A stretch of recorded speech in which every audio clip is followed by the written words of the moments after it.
Doesn't that just bring it back? Doesn't that just, I mean, that alone is worth doing another one of these just to be able to use that video again. Is it me, or does it seem more glorious than last time? Like more it does. It does. Higher production value. I don't know why. I don't know why. Maybe it's aged, like wine or something. I don't know. Maybe. Welcome back, Gary. Welcome back, Mr. Lujan. We're doing top 5 again. I cajoled, I pushed. You resisted every step of the way, and it makes me think that should have been one of my conspiracy theories to share. Is that you didn't want to get the truth out there? If I would have canceled today, that would have been the worst. I would have been the worst conspiracy. But it was here. It was work. You're here, but you did it. We did it. Now, there's one thing we haven't figured out yet, and I think we used to flip a coin. We have not figured out who's going to go first. Here, I have a guitar pick. Okay. Does it have? Yes, it has different sides. It has. Okay. All right. And you know what? I had some Bill Plimpton slide guitar picks. I cannot find them for the life of me. But if I can find one, maybe I'll use that. Anyways, I'll just use this for now. Okay. All right. So, maybe we should reintroduce top 5 since it's been a little while before we flip. Okay. Top 5 is basically the same conversations that Gary and I have off camera. Yes. We talk about our top 5, whatever. Yeah. Movies, directors, books, whatever. Mm-hmm. And so we decided to start doing these. And how many do we do? And by the way, it's been like 2 years. I think we did at least 10. At least 10. Yeah, we did like at least 10. Yeah. And after that, I was like, I was the guy who left the band. Like you were over. I think you were overwhelmed by the production value that was going. I just was like, And then plus, when I picked top 5 animals, I think that showed that. That's when I knew you were losing that love and feeling. Where you were just picking just random, like, top 5 best shapes of potato chips. Like you were just doing strange, and I just realized like he's not there. He's just not into it. But some time away, I think, helped you develop an urge to come back to it, an appreciation and a love of the game. So I'm back, and we're gonna we'll probably do a few of these. We'll space them out, but quarterly, we were saying. Yeah. And we want to try to do 4 in 2025. So, and did you think you were going to reveal what the next one? Did you think about it? Did you come up with something? Yeah, I got it. Okay. I don't know what this is. This is also how top 5 goes. At the end of each one, a person pitches the next one. What the next Would it be funny if I picked one that we already did? No, that we already did. We already did. Top 5 movies. Yeah. Well, we'll find out. I can't wait. And the last point I'd make. So the topic tonight is conspiracies and mysteries. It's not just conspiracy theories, it's mysteries. Yeah, yeah. And again, this is not the top 5 cosmic, this is our personal favorites. So of course there could be some where you're like, how are we not mentioning whatever? That's the big caveat, is that these are our top 5. Our favorites. And then you're allowed, we like for you guys to play along at home in the chat. Yes. And by the way, this will be on Gary's channel too. That's the other thing too. So you'll always be able to find it here. Oh, is it always? Okay. On your channel. There we go. All right. Because I plan to do some things that are questionable. Yeah. And we might get shadow banned. We might get banned. So, all right. So I think now we're ready for pick flipping, right? Flipping heads. So what am I calling? What are my options? You call it in the air. Well, I don't even know. Heads or tails? What is? I guess tails. Okay, if you get it right, you get to choose if you want to go first. Okay. Gary got it right. Okay. So you get to choose. I'm going to start us off. All right. I'm going to start us off. What the hell? Okay. I mean, I made this graphic. I'm particularly proud of the really impressive work I did making you Oswald. I think that actually that's some A+ Photoshop there. And the shadow on my chin matches the light's coming from. All right. Top 5 conspiracies. By the way, I also love how this poster just looks like a celebration of Gary. Well, I mean, if people don't know that this is a play on JFK, the movie, JFK, the Oliver Stone movie. Yeah. Otherwise, they're like, wow, that Gary's really himself. Just wants to wrap himself in the flag and takes himself very seriously. As he did on January 6th. Right. All right. Number 5. Drum roll. I have some notes here too, in case I need to. Like some of these are a little convoluted, so I need to explain them. I don't think I need one for this first one. And yes, people, yes, we do have overlap quite a bit. I'm sure we will. Mm-hmm. Well, we may or may not. I'm sure we will. Okay. This is my number 5. Just this picture makes me happy every time I see it. I just love looking at it. It's but Bigfoot, I can tell you, I for years went pretty far down the Bigfoot rabbit hole. I have one of the definitive books on the subject right here by Jeff Meldrum, Sasquatch, Legend Meets Science. It's a real, almost an quasi-academic, like very detailed collection of all the evidence, all the, everything. I was way into Bigfoot. There are times in my life where if you caught me and you said, do you really believe, though, that there is a Bigfoot somewhere or big feet or whatever up in the woods? Yeah. I would say, like, I think there could be. I think there could be. Now, that has since passed, and that I will draw your attention to in the small print on the bottom. Smell test score. This is what I've given every one of mine. And this is very important. Some of these may be my favorite. I don't necessarily believe them, but they're I find them very entertaining. Okay. So I find, in terms of entertainment value, Bigfoot is like an A+ for me. I love a good Bigfoot story. If a new Bigfoot book comes out, I want to read it. If a Bigfoot documentary comes out, I want to watch it. Do I believe truly, would I bet real money that there are Bigfoots out there? It's pretty tough. Pretty tough to accept. Big feet. Yeah, I think it'd be Bigfoot. But but I can't. I think the fossil record alone makes it really tough to accept. And I do have trouble with the fact that there's never been a body, there's never been bones, there's never been anything like that. Yeah. In this modern day and age, we've never, like, this is the best the footage ever got, basically, this Patterson-Gimli video, which I'm pretty sure was debunked. Nevertheless, I love the Bigfoot stuff. Yeah, I love it so much. So that's going to be my number 5. Okay, that's a good one. That is a good one. I don't know about the F, maybe D-, but you got to leave a little room open. Yeah. I think I might have some commentary on that in a little bit. Oh, should we just go ahead and take it to you in your number 5? Sure.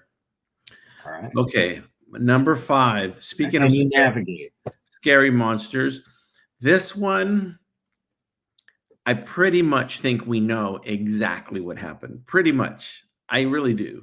But if you're of a certain age, you were bombarded with this. It was on television, in the media, everywhere. And just thinking about what actually happened is super horrific and super macabre. Mm-hmm. And there's a lot of different elements to this. I'm intrigued. And it happened not too far from where I live. So, and that is Bigfoot. Oh, sorry. O.J. Simpson. So, the OJ. Now, if I could have, I wouldn't want to see a video of it, but if we could just literally know exactly what happened, yes, and who was involved, and I don't mean like some deep conspiracy, because there's lots of conspiracies about this. Sure. My gut instinct from everything I've ever seen on it tells me that it's pretty much what you think happened. Yeah. Yeah. It was.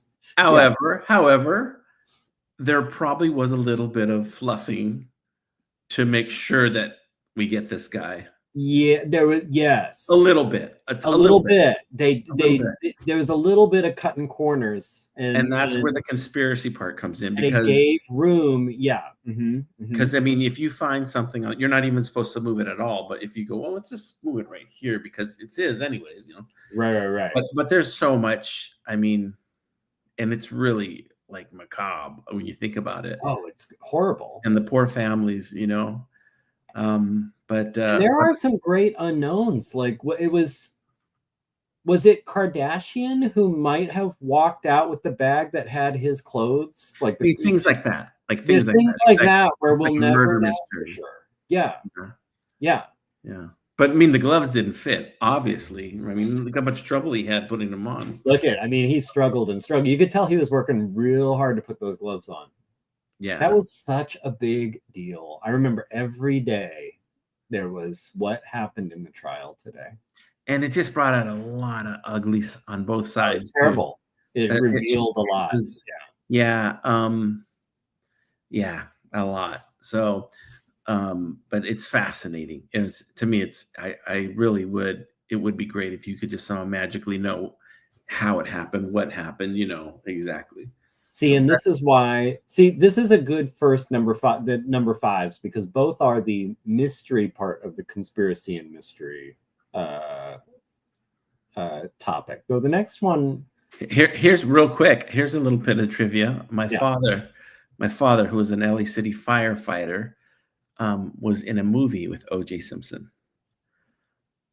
Really? A little film called The Towering Inferno. Yes. Yeah, I remember now. You told me that. Yeah. So he was on. Did he actually meet him? Did he? Actually?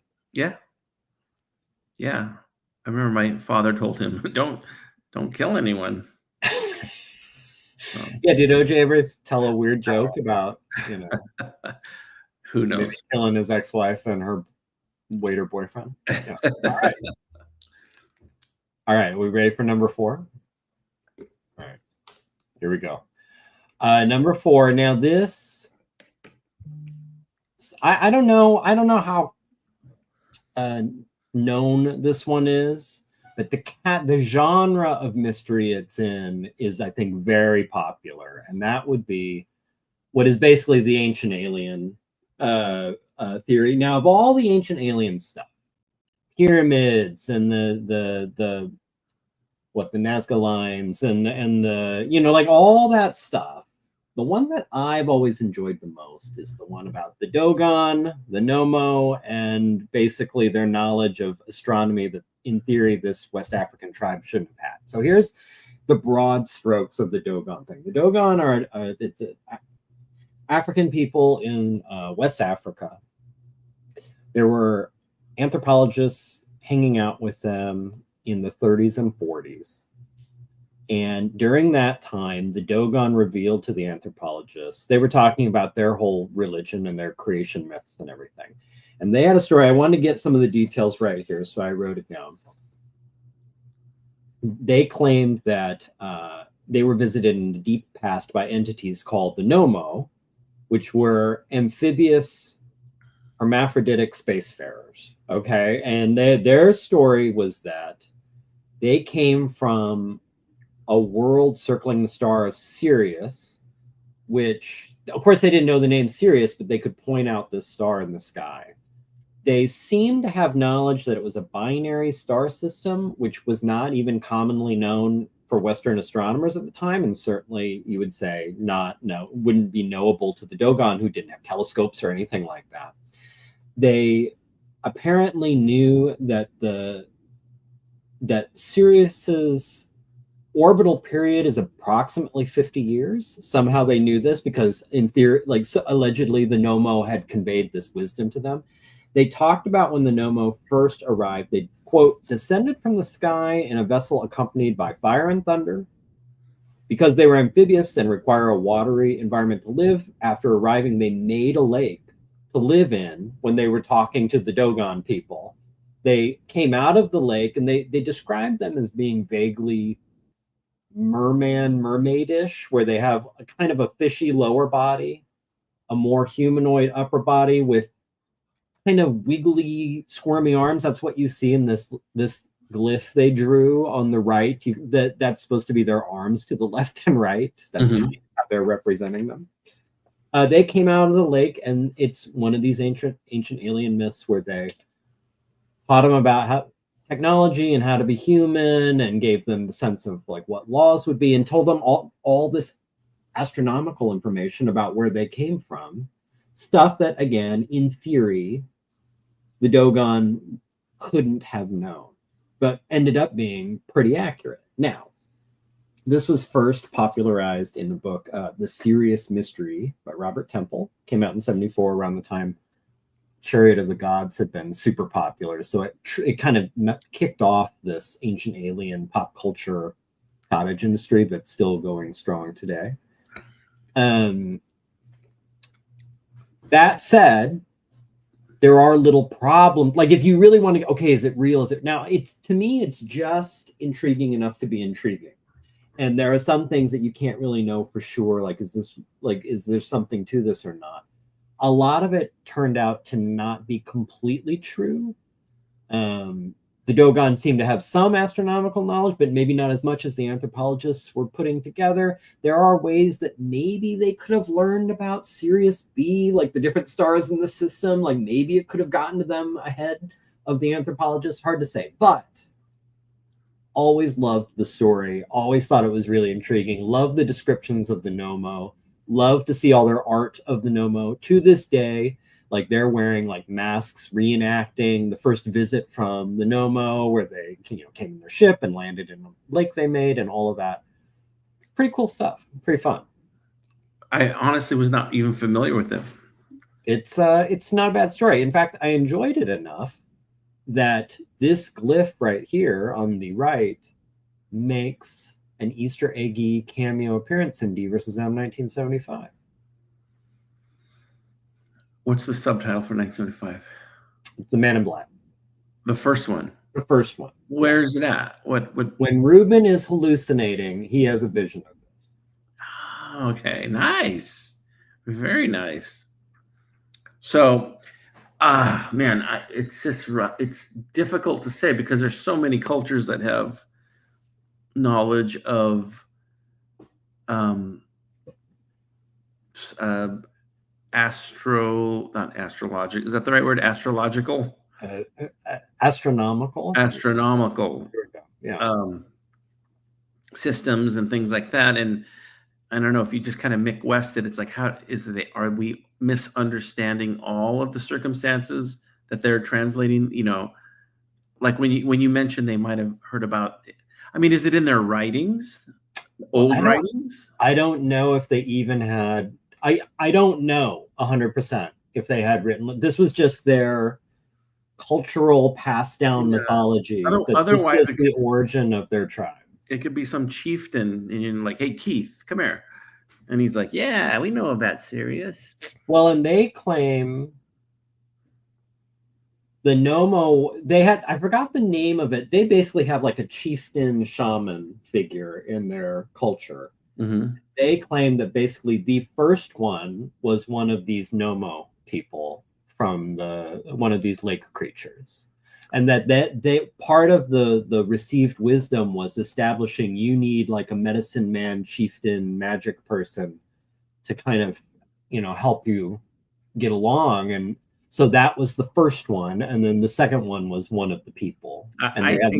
I think they're doing it to sell things at the gift shop myself. It could be. They were selling model spaceships and is this where the term "you're doggone crazy" comes from? That might be racist. I don't even know. I don't even know what that is, but yeah. Anyways. All right.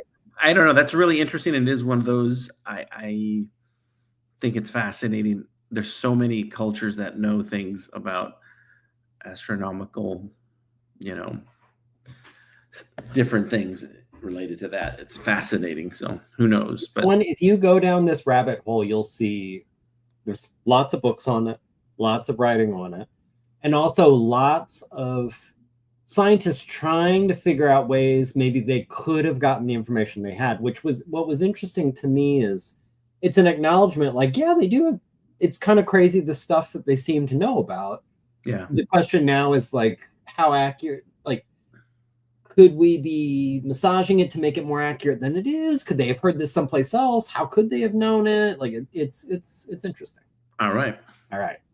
Okay, so what are we on? Number 4, right? Number 4, yeah.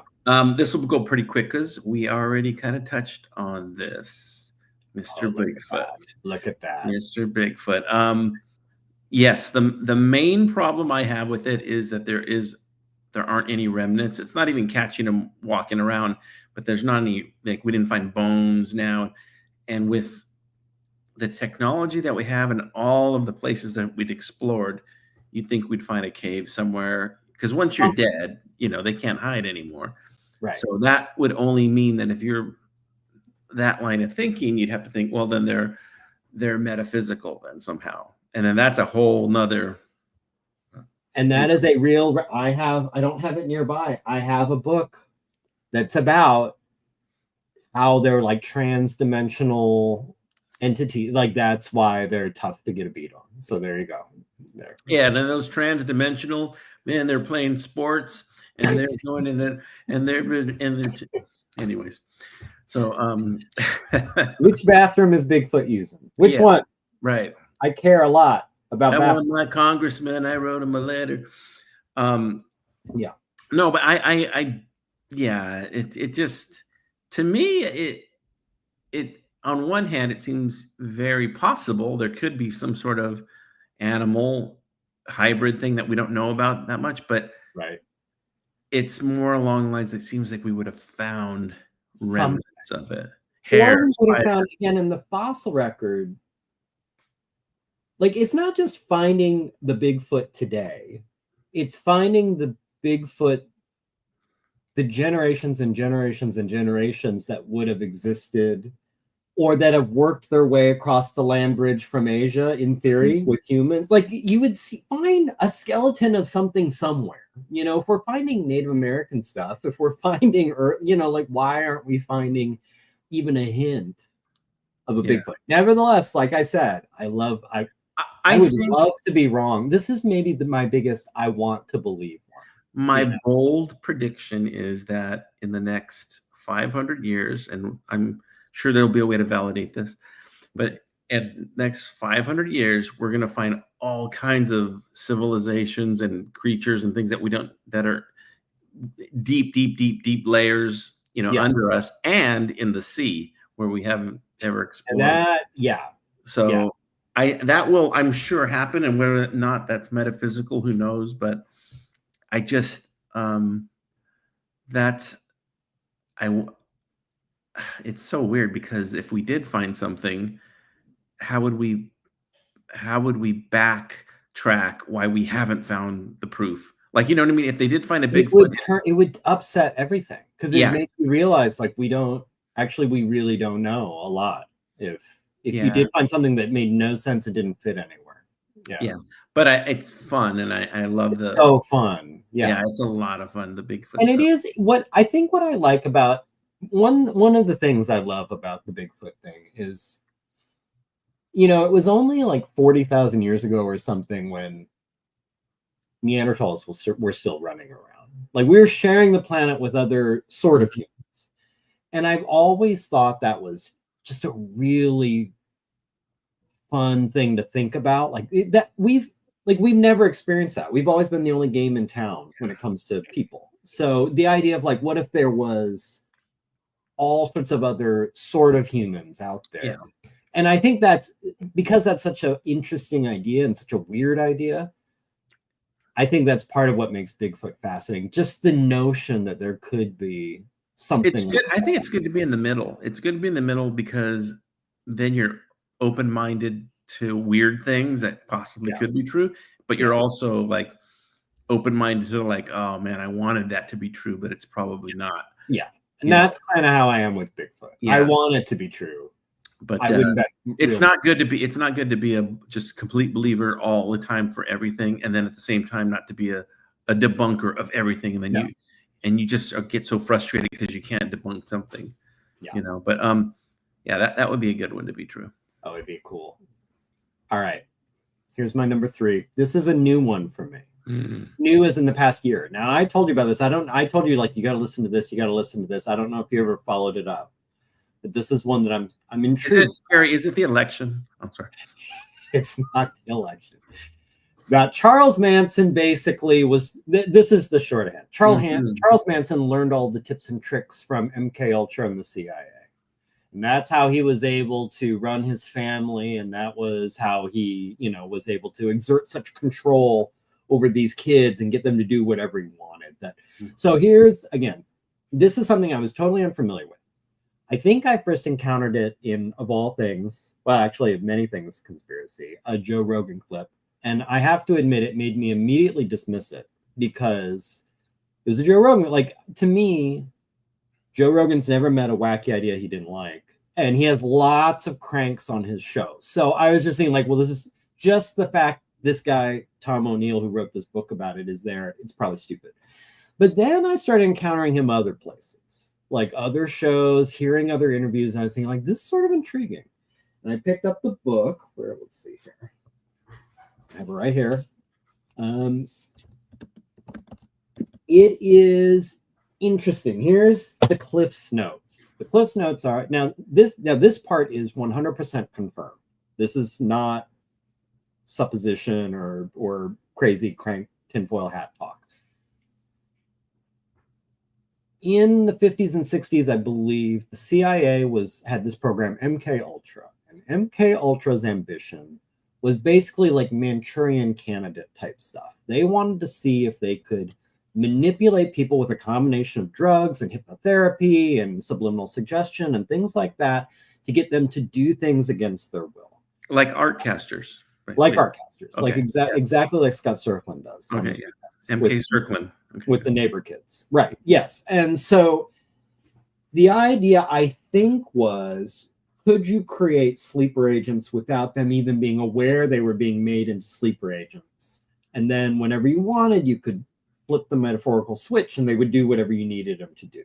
So could you somehow turn people, for example, in the USSR into basically like would-be assassins? They don't even know it. They don't even know if this has happened to them. And then they get this. It's kind of like Winter Soldier. They get the right trigger, the right words, whatever, and then they just fly into action and they don't even know why they're doing it. That, I think, was the goal of the CIA. They were working with LSD. They were really interested in what hallucinogens would do to people in terms of dissociative states and suggestibility. Okay. Now, where does this get to Charles Manson? And this is where it gets a little like, okay, now everything I told you is essentially true. No one's disputing that. Here's the part that's a little like, okay, put your tinfoil hat on. This guy on the right here, that's Dr. Louis Julian West. He was one of the psychiatrists working for the CIA, trying to get this program developed, doing a lot of testing for them, a lot of unethical testing. Also, curiously, we may circle back to this, he was one of the psychiatrists that got to interview Jack Ruby in prison. Kind of weird. But anyway, so this guy, during the 60s, had a clinic on Haight-Ashbury in San Francisco where he was working with all these kids that were experimenting with LSD to kind of get a sense of how LSD works on their brains, while simultaneously fleshing out MK Ultra protocols. It's this itty bitty little Victorian house. I've seen pictures. It's tiny. It's like someone's house where like one floor is a medical office and the other, there's some different rooms where they have files and everything. Also going to this clinic was Charles Manson for whatever reason, like because he was on LSD, because he was a crazy hippie. Now, this is where it gets to be elite. Number one, did they ever meet? Now, they were in the same little place, so did they ever meet? Number two, did West ever see, like, this guy has potential for some experiments? Like, I could start messing with him or teach him some things and have him go experiment on all his crazy hippie friends. And number three, did Manson pick up any tips and tricks from this guy to try and cajole these kids he put together into the family to do whatever he wanted. There's a lot of now there is no smoking gun. I read that whole book, but there's a lot of smoke. There's no fire. Like you can't say like, oh, that's it. They 100% knew each other. Or there's a lot of leaps that you have to make. Like for one, it would have to work. Yes. For two, it would have to work on Manson, and three, he would have to utilize it in a way that it would work on these other people. But what is to me when you're saying this, what to me what's believable is that maybe if they did talk, Manson was like a kind of a smart guy, so maybe he did pick up some I can buy that. I think the question, like I could even buy that they met. Would I just because of this bizarre little location where they both likely were at the same time. I think where you have to speculate, and this is where it gets into conspiracy theory, I think, is there are people who will try to argue that Manson, and therefore like the Manson murders, like Tate and everything, Bianca, was one of the kind of practice experiments by Dr. West. Like just to see like what can you make these people do with the right combination of suggestion and drugs. Now, to me, that's going way out on a limb. I'm not saying it didn't happen. That's not true. There's just no way to support that.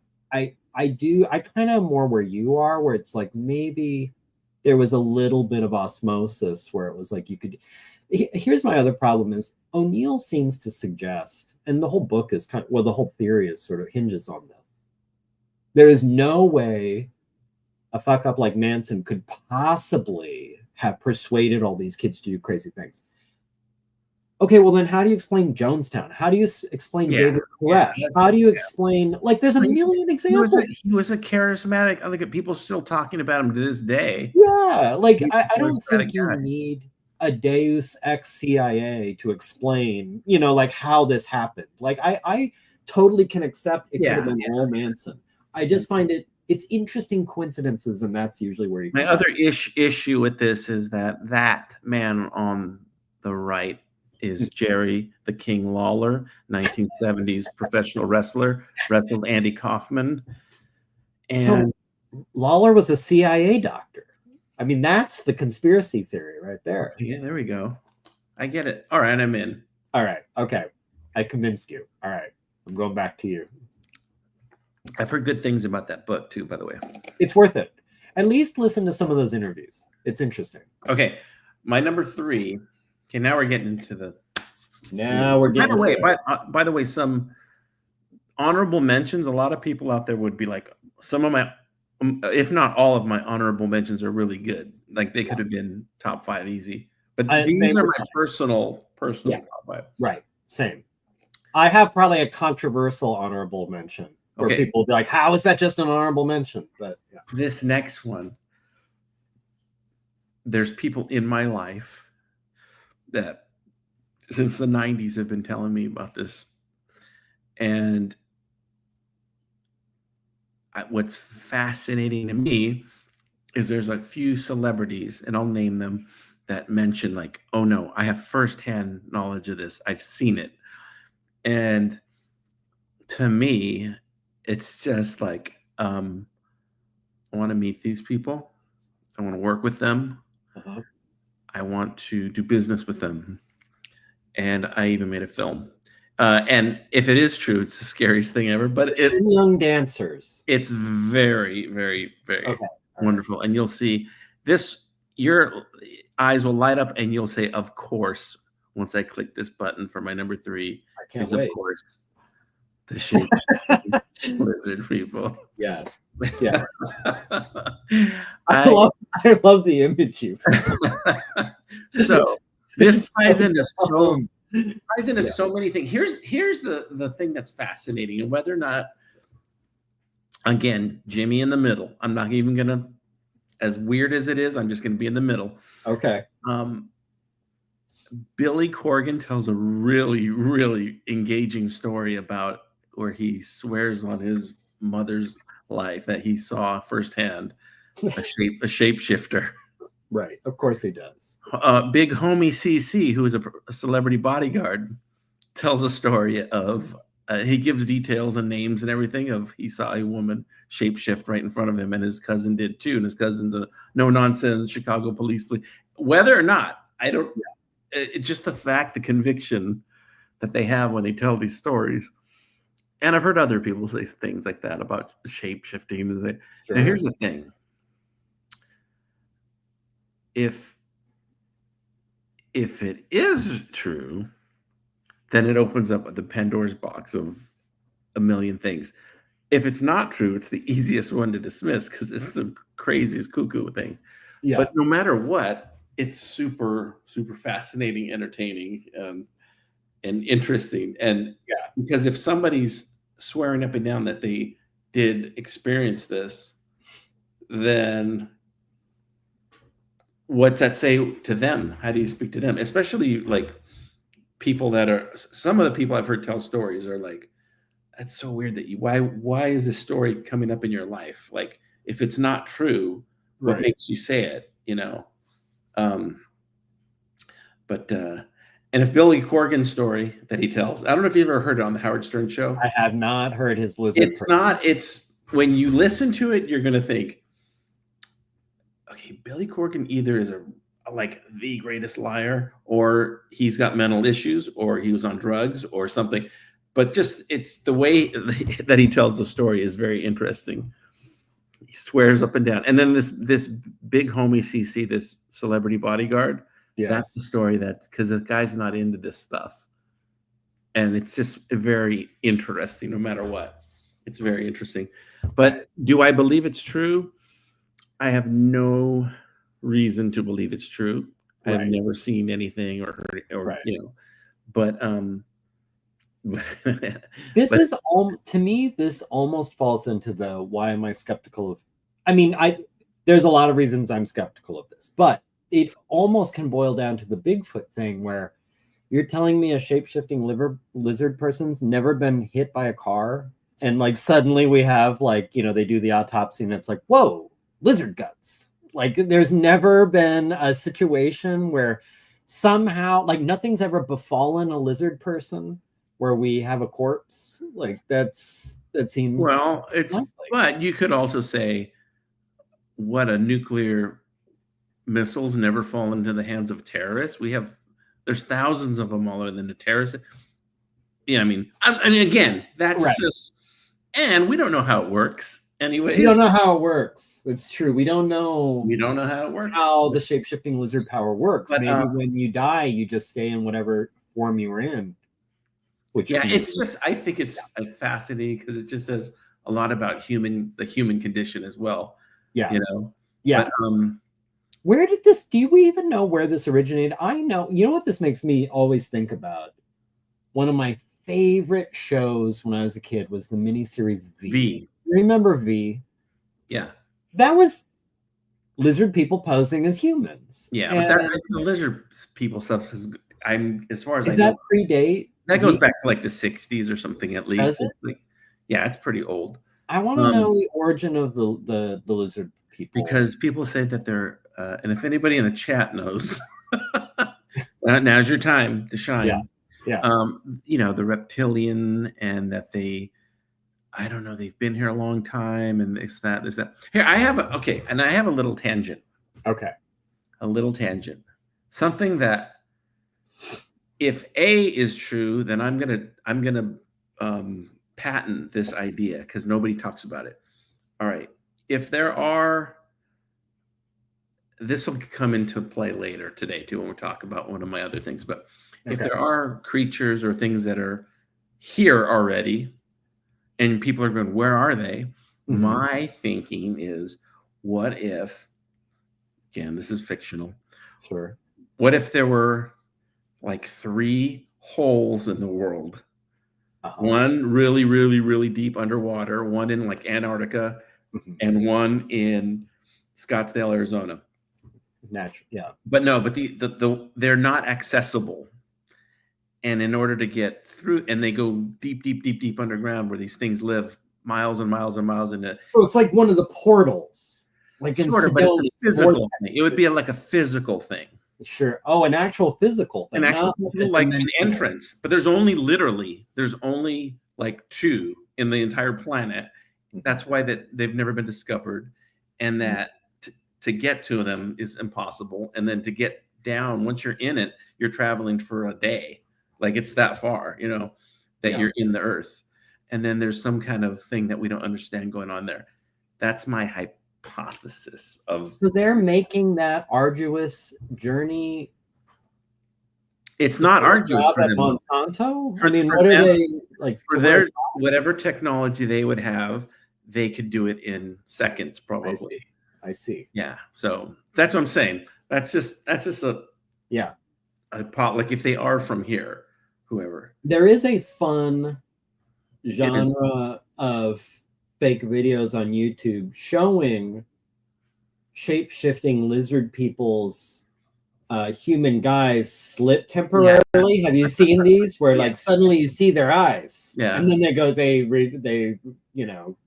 they pull it together, and that could happen to Beyonce too. Well, she's got to be one of them, right? But I have a list here of. That's a good one. I do enjoy the shape-shifting lizard people. That's fun. I mean, it's a fun one. It is fun. Yeah. All right. So this one, while Bigfoot was probably my first love mystery, this is my first love conspiracy. I think I discovered this when I was preteen.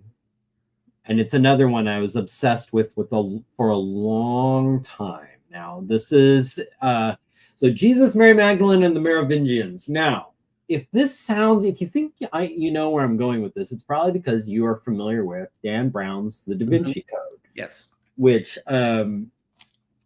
was greatly inspired to the point of almost being lifted from the Holy Blood and the Holy Grail, which is another book I still have right here. This is my original copy. The writers are, let's see here, Michael, I don't know how you pronounce his last name. It's Bygent, I think, Richard Lay, and Henry Lincoln. Okay, here's the broad stroke. Jesus was married and had kids with Mary Magdalene. Mary Magdalene may have even likely been was likely pregnant at the time of the crucifixion. After he died, she fled the Middle East and ended up in France, where she had raised her kids, her and Jesus's kids. And they established what became the Merovingian dynasty, this royal bloodline in France, which secretly has maintained its bloodline through Jesus back to King David, which they, as the story goes, will, once they have all the people in all the most powerful places of the world, reveal their divine right to the throne of the world and take over. This is the whole, basically, roughly, Holy Blood, Holy Grail's assertion, which is a little different from Dan Brown. Just basically leaned into like Jesus and Mary Magdalene were a couple and they had kids, and the kids, there's descendants of those kids today.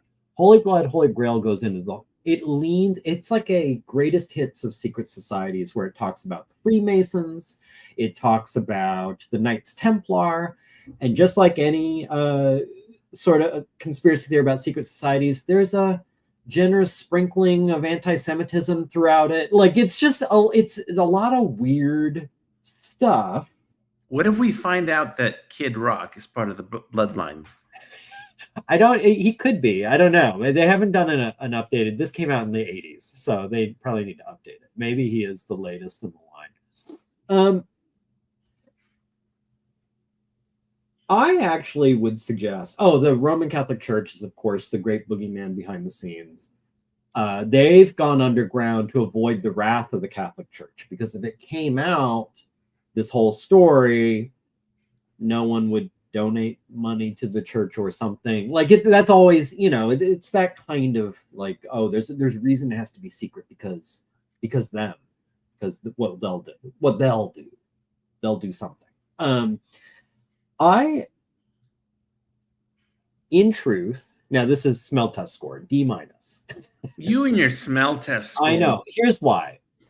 It's Why? almost, and I went hard down this for a long time. Like I loved it so much, so interested. It is mostly bullshit. And it's mostly a lot of the evidence, with finger quotes,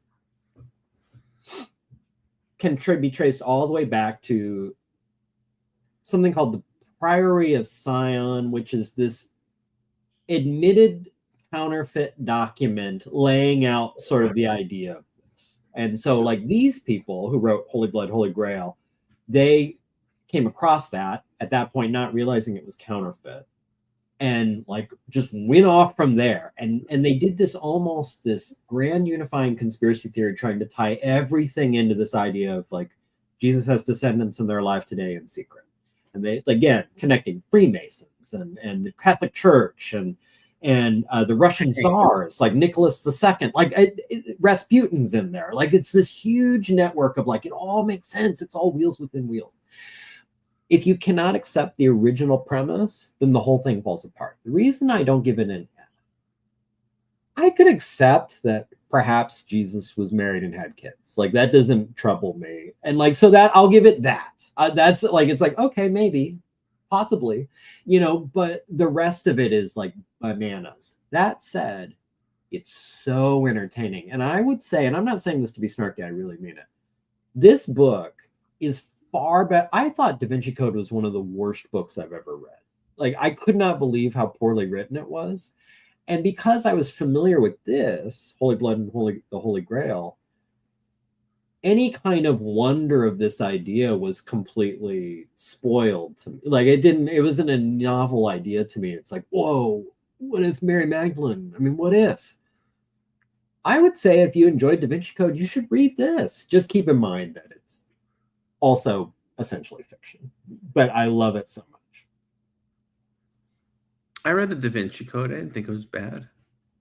It didn't do it for me at all. I've read like they made a movie out of it with Tom Hanks. I've read like 6 books in my entire life, so I'm not a very good judge.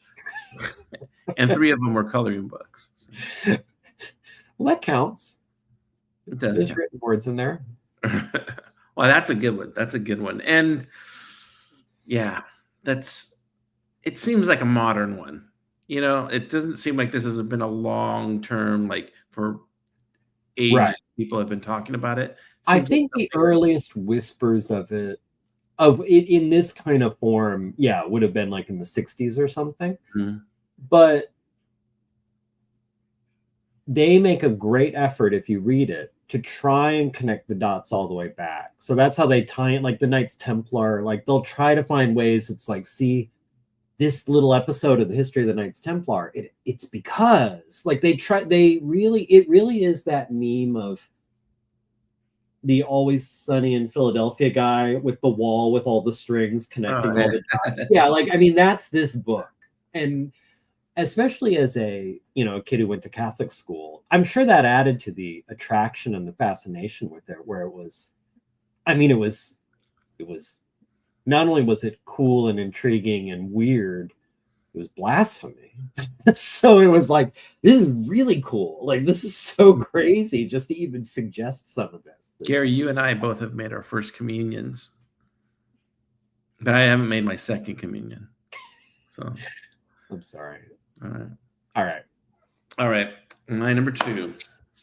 This is super interesting.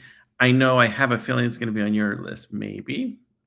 And if so, I have something I want to talk to you about. Because what number? You're on 2. You have 1 left. My next one will be number 1. Oh my God. Okay. Well, it just might be this one. Okay. I'm not going to spoil my number 1, but the Kennedy assassination. All right, stop me now if yours number 1 is this, because then we'll go to yours and we'll just deep dive. Okay. Yeah, I'm going to stop you now. Okay. Yeah, here we go. Okay. I mean, this is the granddaddy of them all. And I want to draw your attention to something. The smell test score. A-. I think there's something to this. Like, I really do. And now, I'm not You've certainly seen the Oliver Stone movie, right? Yeah, and more importantly, the Rob Reiner podcast that just came out. Have you heard that? No. Gary, I've heard it's good though. It's even better than because they name names. They completely name names. They name who they believe the shooters are, where they were, how it happened. There's no hints like, well, we can't really talk about this. Really? And there's interviews. They interview including the shooter. One of them that's still alive. I think they might interview him. Okay, now I'm asking you, not what they're talking, because I don't want to know too much about the podcast because I'll listen to it, but I want to know for you. Here's the thing about the JFK thing. There are so many theories. You can say like, I believe there were shenanigans with JFK, and you could say there's shenanigans with it, and we could have totally different ideas. Yeah.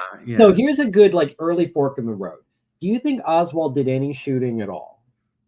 I do. Yeah, so do I. Okay, so we're there. Now, here's my big question. This style of let's go with the triangulation theory where there's more than one shooter. Right.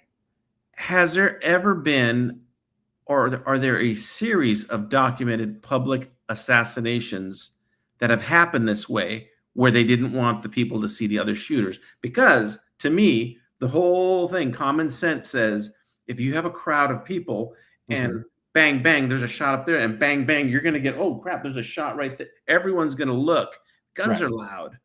And people are going to look. Especially rifles. Heavy powered, like high powered. And then the guy putting it away, and then it's just that there's so many logistics. And then let's say there's a cop that sees the guy shooting and then shoots that guy, then your whole plan is... The whole thing falls apart. You tell me no one saw it? It seemed... But listening to this, please, I implore you to listen to the Rob Reiner podcast. It's amazing. It's my number one conspiracy theory. I totally want to listen. It's really good. I am of the opinion, and this is something I don't know if I want to lump anybody else in because I don't know if they want to be a part of this story, but there's a mutual friend who he likes the theory that maybe some of the bullets were from Oswald, but the kill shot was a misfire from a Secret Service guy. I've heard of that. I've heard that as well. Now, I am not convinced by that. Me either. I do believe Oswald was shooting. I actually also believe that Oswald might have been the only shooter. What I'm intrigued by is what's the deal with Oswald? Like, I find him kind of a fascinating figure. I find it bizarre that in the height of the Cold War, this guy was in the military. He defects to Russia. He's allowed to come back with a Russian wife. Like, he's out there passing out flyers for Cuba. Like, I mean, he's just a weird figure. And I mean, it's a simplified version, especially after listening to this podcast. Like I said, there could be elements of it. If one thing is faked, then it throws everything off. Just like that document. Yeah. But I want you to listen to it and then tell me what you think, because it sounds like the best there. But here's the common sense thing about, there's a shooter up there, and if there's a shooter over here and over here, people are going to look, and they did. And, you have one person or two people going, oh, there's a shooter over there. I saw a shooter. The going back to the common sense thing, though, if it's just Oswald shooting him from behind, I don't understand how his head goes back and he gets, it looks like he gets shot from the front. It looks like it. I actually can accept that. Just from my amateurish, semi-amateur, from the murders that you've committed, from my day job, like I can accept that. I think like all the wounds in Kennedy, to me, can be consistent with. But doesn't it exit at the back of his head? No, it blows out the side. Okay. And he gets kicked back. Now people may say like, well, but wait. Okay, wait a minute. Before you say that, let's do the theory that nobody talks about ever. Okay. Let's do the single shooter boring, like there's no other people involved but Oswald. Right. Okay. Right. How did he shoot them, and I think so here's the one thing that I think almost everyone must accept. Like, let's say you want to accept the straight line, just whatever the official version is. The one thing that I think you have to be flexible on is the number of shots, because it just like it's so hard to make that work with the number of shots they say it was, and having that intact bullet that was found on the stretcher. Yeah. Like it, and this is the thing that they made a lot of hay out of in the Oliver Stone movie, in the fake closing argument, the closing argument that didn't actually take place in real life, but in the movie it did. How you have a shot that goes through, like I don't remember the specific numbers, but I think it was something like, they're saying that Oswald, I could be wrong on this, Oswald shot 3 times. Okay. One time entered Kennedy's back, came out his neck, hit Governor Connolly a few times, like went through him, and ended up like fragmented. One was the kill shot that hit Kennedy in the head. And then there was one that was a miss. I've heard stories that one, it hit the street. I've heard one that there was an intact bullet still in the car that might have been the bullet that went through Connolly. Like, it just doesn't make sense. When you say intact, though, do you mean a spent bullet? It was bullet? this like pristine bullet that wasn't deformed or fragmented or anything. And somebody dropped it then or something. So it doesn't make any sense at all. Like it's very weird. There's something about that. I think they were locked into this idea that he fired this many times based on the audio or whatever. They were trying to make that work. And I think there must have been an extra shot somewhere that for some reason we don't have like audio of or something. Right. It just doesn't, I don't know how you work it out. But the shot in the head, I think basically what's happening is, the way I understand it, it's going in here, it's coming out here, and it's popping all this out the side and kind of front side. And the ejection is like pushing his head back. It's like this counter force of like the exit wound is essentially the side of his head, and it's pushing him backward. It's like from all this stuff being ejected. I can buy that. Like it looks right. You can look at the pictures of the autopsy all over the internet. They're extremely graphic, but they let you kind of look at him and see like what that looked like. There are weird things about it though. For example, they lost his brain somehow, and so that's not available now. A lot of it was sort of why would the files? What would your reasoning be for what would the calmest reason be for the files to be sealed still? Okay, now this is where I'm saying, this is where I do think, this is why it's on my conspiracy theory list. I don't believe the straight line. I think there's a lot of stuff they're withholding. I don't know if this is it. I don't claim to know, but I think what feels right to me, or at least I can buy. I don't know if this is correct, but I could buy this. And it would check all the boxes. So Bay of Pigs was a whole thing. The way Kennedy was effing with the mafia was a whole thing. If there was some kind of plot to assassinate Kennedy, and the CIA discovered that Cuba was involved, and Cuba is basically a Russian proxy, there'd be such a call for war and retaliation. And maybe the feeling is like, let's just bury this, because we don't want the geopolitical firestorm that's going to be ignited by exposing all this. Like, what if you had notes that we tried to kill Castro, Castro tried to kill Kennedy, and Castro succeeded? Like, what do the American people want to do now? Right. Like, and I could buy that. I like I said, I don't know if that's the best theory, but I could buy it. And like I said, it kind of checks a lot of the boxes. It makes the intrigue about Oswald, the intrigue about the weird shenanigans where they have the other Oswalds that allegedly were in like the embassies in Mexico City. I don't know if you remember that. Like, there are these people that allegedly were Oswald checking into embassies in Mexico and stuff. They have pictures that's not Oswald.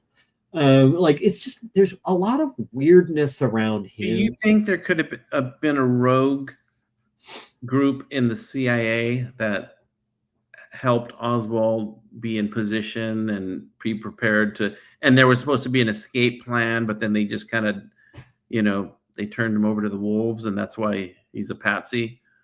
I don't know. It's hard for me to say, like, yeah, the CIA might have been it. But here's what I will say.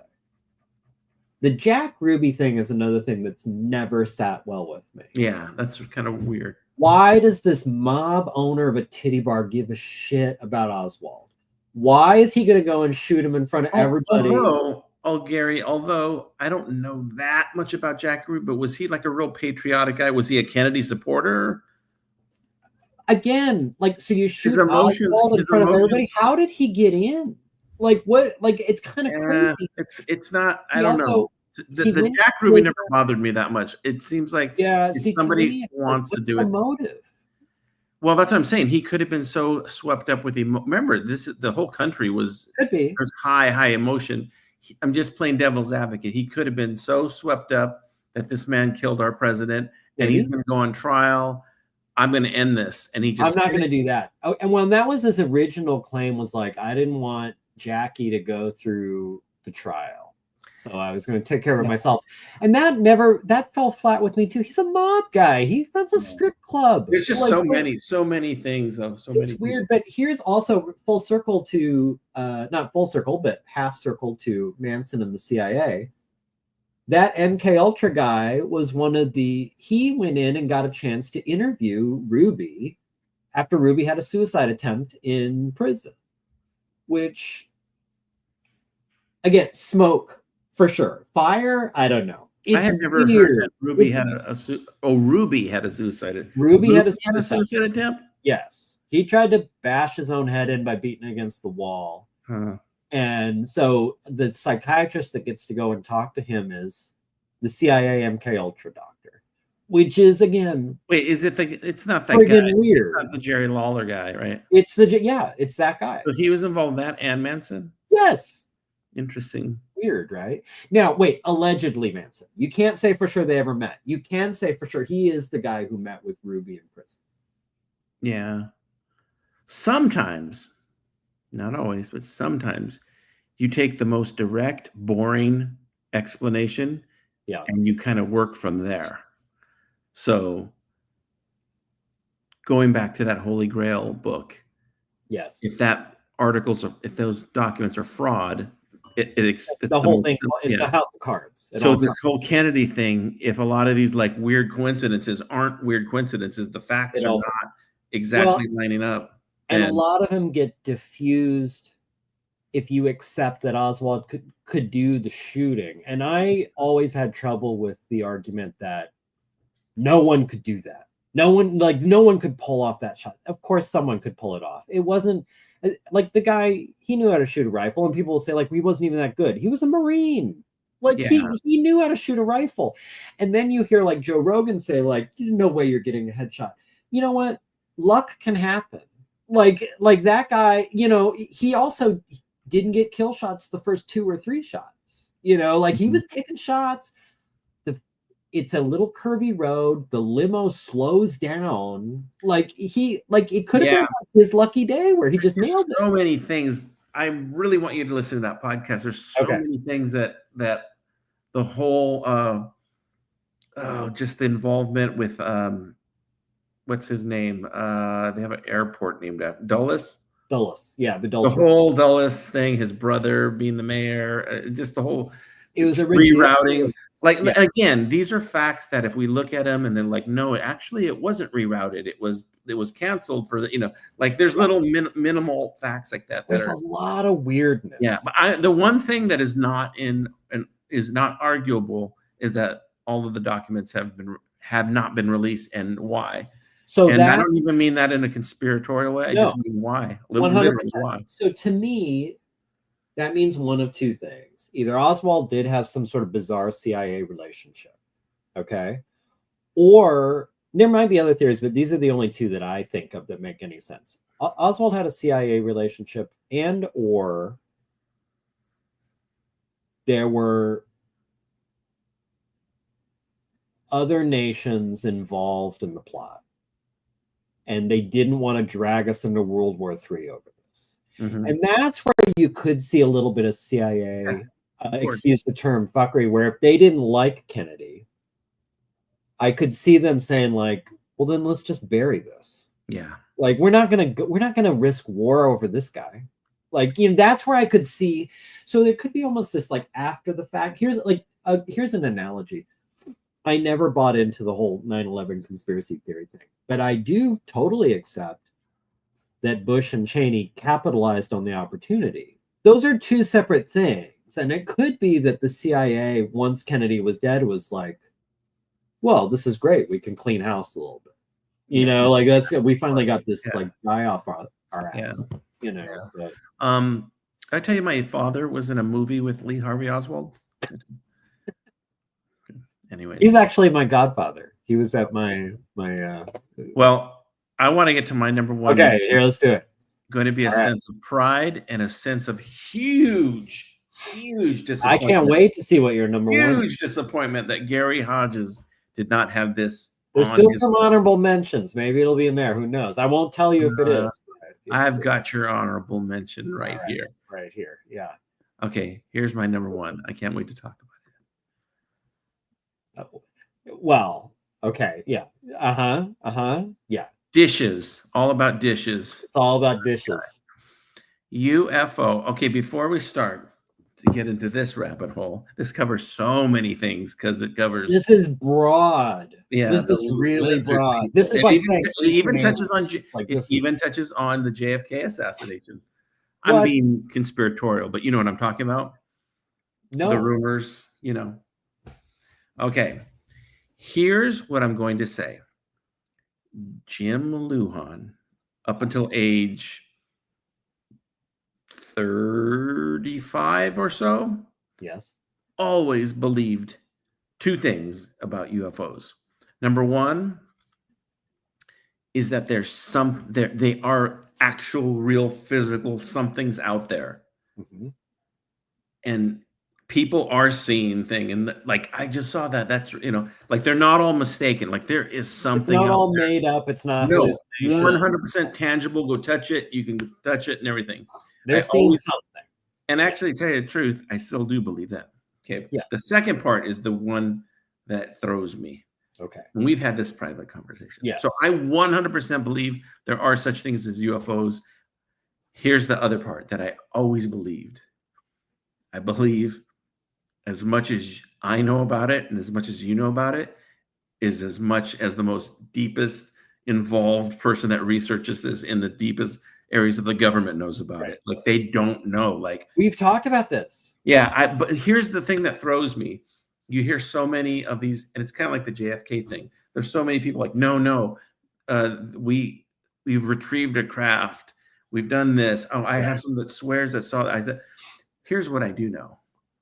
I believe it's not all a big misunderstanding. I believe there are things. My gut says that none of us know what it is. And here's the part that gets a little bit crazy too. The what if. What if it isn't like what we consider like a spacey thing? What if it is what all along and through all of humankind is considered spiritual? Right. And like, what if it is that? What if it is something that we've always thought was spiritual? What, there's other dimensions, the whole bit. But the one thing that I fall back on is I do believe there is something, and I don't know where they're from or who they are or what they are. I don't believe it's misunderstandings. That's the thing I don't. There's too many, way too many, and way too many people that seem very credible, and other people that have nothing to gain from it, and people that have evidence, and But whether or not we know what they are, whether or not there's a program to control this, whether or not we've engineered stuff, I don't know. Like that's fun, so much fun to talk about. Yeah. But that's where my belief stands. I believe it is real. I just don't know if we know what it is. What we're dealing with. Right. Yeah. Which is fascinating. It's really interesting. It is. I mean, and we've talked about this many, many, many times. And I think this is, while this isn't the golden era of UFOs, It might be. well, it might be. To me, the golden era is like the prime. Like, I'm very nostalgic for the. Maybe nostalgic isn't the right word. When we came of age, when it was like cattle mutilations and abductions and Whitley Strieber and like communion and like the kind of weird, like the new modern movement of like the UFO lore. I think, as fun as that was, it was easy to dismiss. But now some of the video, like that Tic Tac video, you know the one I'm talking about, is crazy. And like that Captain, is it Faber? Like that Faber, yeah. Yeah, like there are some really compelling things where it's like but I think before the past 5 years, it was very easy to say like they're all a bunch of cranks. You know, you could say it, where now it's tough. It's tough to say. There's something that's not arguable. Right. No matter if you're a skeptic, you could be Mick West, the biggest skeptic. This is not arguable. Whether or not their intentions are false, the government is and has been doing things to lead us to believe that there is a UFO presence. They absolutely are. Now, whether they're doing that to convince people so that they can use that to their advantage later, like let's just take the skeptic. Yes. The thing that you can't argue, and I had a coworker that used to get so frustrated because they used to tell her, there are things that documented that are going over U.S. bases, like doing reconnaissance, that are not, I'm talking about, I'm going to be literal, I'm talking about orbs. No country has an orb that glows. Right. Or an orb that goes into the water, or an orb that can travel hypersonic speed, you know, a little glowing. Like, okay, maybe you have a drone, that's different, but not an orb. Or if you do have an orb, that's huge news. That should be the biggest news of any invention. Okay. Right. So this stuff's going on. Now, whether, again, using the total skeptic that it's not out of this world, then the government's completely lying. And why are they lying? Like, what's the end game of this whole thing? Because I tell people that don't believe in UFOs, okay, don't believe in UFOs, but something's going on. And it's something kind of aggressive. Like there's a reason it's going on. I've never known how I felt about this idea that the government doesn't want to say anything about it because it would create, like, there's always this theory of it will create worldwide panic and all like cultural belief systems will collapse with this revelation that there's intelligent life outside the planet. I don't know if I buy that as a compelling. I feel like if there is a thing like this happening, and if the government is keeping it secret, I can't imagine that's the reason. Is they're concerned about panic in the streets. Now, I know the counterpoint would be, remember the old War of the Worlds radio broadcast with Orson Welles, where people didn't catch the beginning saying like, this is, you know, and they did this thing, and allegedly, I think it was exaggerated, that allegedly people were losing their minds because they thought they were hearing radio reports of an alien invasion. But I don't know. I also, like you, I'm trying to figure out, like, why would the government? Because absolutely, there's 100%, there is a something going on. And I don't know, again, there's different categories. Let's go here. Let's take the most boring one. There's something going on. You could say, well, that's because there's certain members of the government that believe in this fake stuff, and they want to, and they're interested. They want to, push it forward. Okay, that's one scenario. Two scenario, there is something going on, but it's not extraterrestrial or interdimensional. It's human, and we want to have this in our back pocket so that if we need to use it, because we see that everybody's so interested in it. And then three, actually, there's four. Three, there is something going on, and it's true what everybody's saying, like, oh, all these programs, they have crafts and stuff. And then 4 goes right back to the thing I used to believe, that there is something going on, but nobody has a clue. In some ways, I mean, that was a lot of the premise of D versus M. If they read the introduction to the first comic, it's explained that the government, no, I always thought of it as, maybe what if the government only knew a teaspoon more about what's going on than we do? Like, they've got some pictures, they've got some data, but they are just as lost and in the dark. And to me, that could be a reason why there's not an official announcement, because they recognize how they're not worried about worldwide panic. They're worried about people not accepting them coming to a podium and saying, yeah, we recorded the stuff. We don't know what it is. So we can't do anything about it. Corey mentioned a point about so many belief systems easily include extraterrestrial life. And that's absolutely true. The other thing too is, what's to say that what we're seeing is anything supernatural, that it's not just natural, and that we're just not caught up yet there scientifically to see it, to understand it, or to understand where it's generating from naturally, like scientifically, using physics, using science. And because there's, for example, this is the dumbest example, but like ultraviolet rays, you can't see them, or there's certain things that we don't know that's around. We can't see radio waves around us, but they are 100%. So like, it's like that. We don't have the recognition systems to see, like, 5,000 years in the future, we'll be like, oh no, remember we thought those things were magical? No, they've been here a long time, and I don't know. What if have you ever thought about this?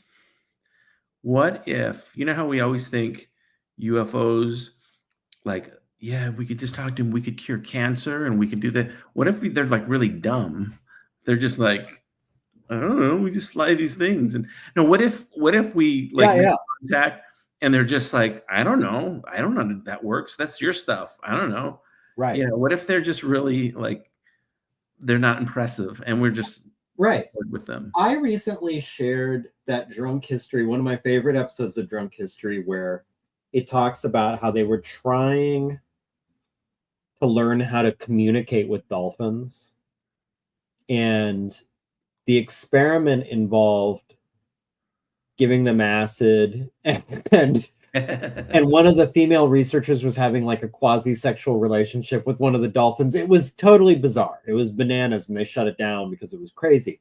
But I thought the big takeaway was, there is an intelligent life on our planet that we can't even figure out how to communicate with. So what if, let's say there is an alien in this little spaceship here, which, whatever this is. I took that photo. Why would we think we could even communicate with them? Like, maybe that's like completely odd. There's no way. Like, we don't even know how to talk to a chimp. We don't know how to talk to a dolphin. We don't know how to talk to an octopus. These are smart things, Why would we be able to talk to an alien, or why would an alien be able to talk to us? Like, it may be completely like a non-starter. We have a comment from somebody named Mary Jackson. Yes. I think the lizard people are aliens, right? Wait, or are they subterranean? Is it the Hollow Earth thing? Well, originally they came from the planet. No. You tell me. I'll tell you what they are. They're entertainment agents. Yeah, they are. They're pretty cool.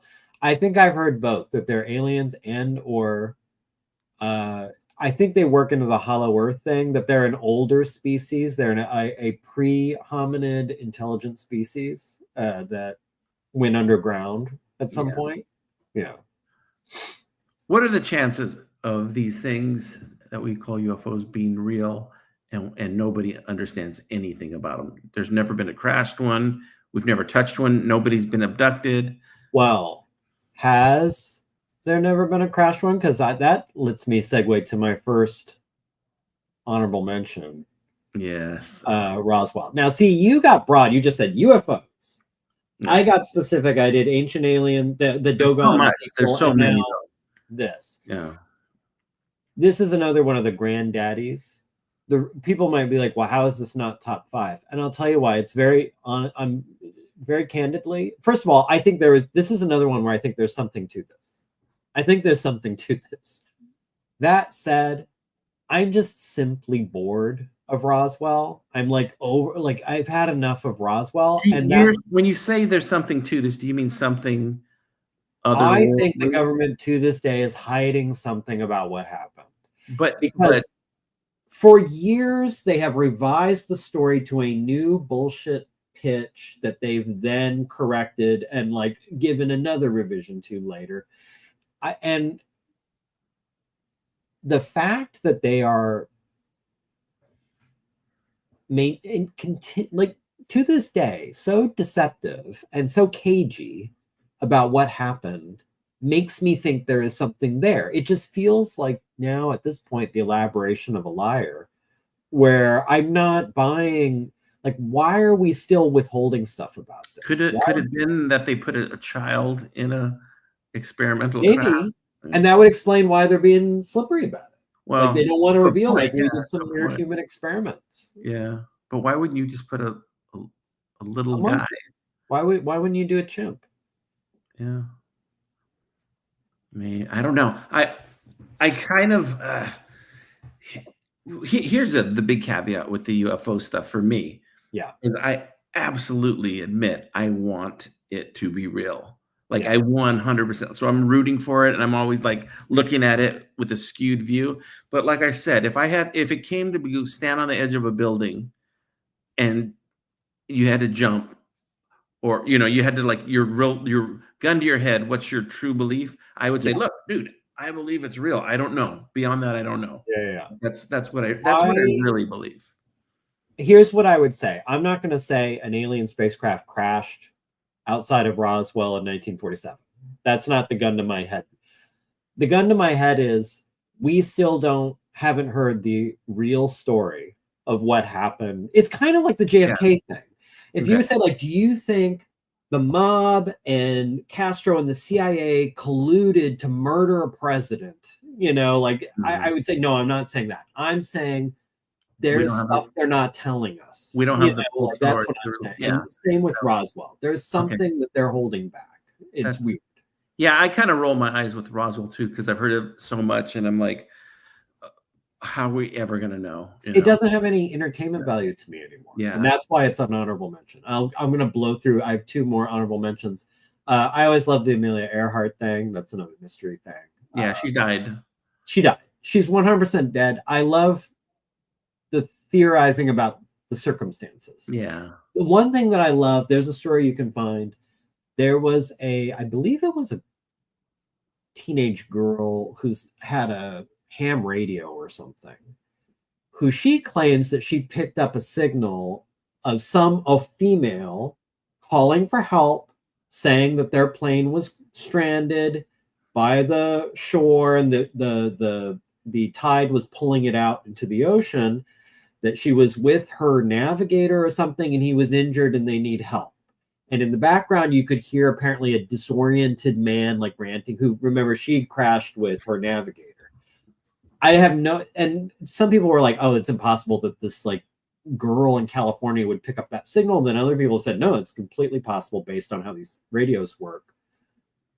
True or not, believable or not, I love that's such a creepy, interesting thing that this girl is like listening to her ham radio in California, and she hears this Amelia Earhart desperately saying, like, my plane went down, my navigator got a head injury, and he's crazy, and we're in a bad situation here. Help. And that was that. That was like the last, I just love that idea. And then finally, this one makes me think of Corey. I have theory in quotes here, the dead internet theory. For people who are unfamiliar, the theory is the vast majority of internet activity, posts, websites, conversations, chat, everything is actually just bots and AI talking to itself. that there's actually very few humans participating on the internet. Yes. Now, I say theory because while this may not have been true when it was first developed, I think it's very quickly becoming true. Like, I mean, I think there's been numbers that maybe like a third of people on Twitter are bots that, and you can see it on Facebook. You can see people all the time. It's like, this is clearly not a real account. So I think we're heading here, but I always thought that was kind of amusing. All right. I got some honorable mentions, but they're just literally mentions because I don't have graphics.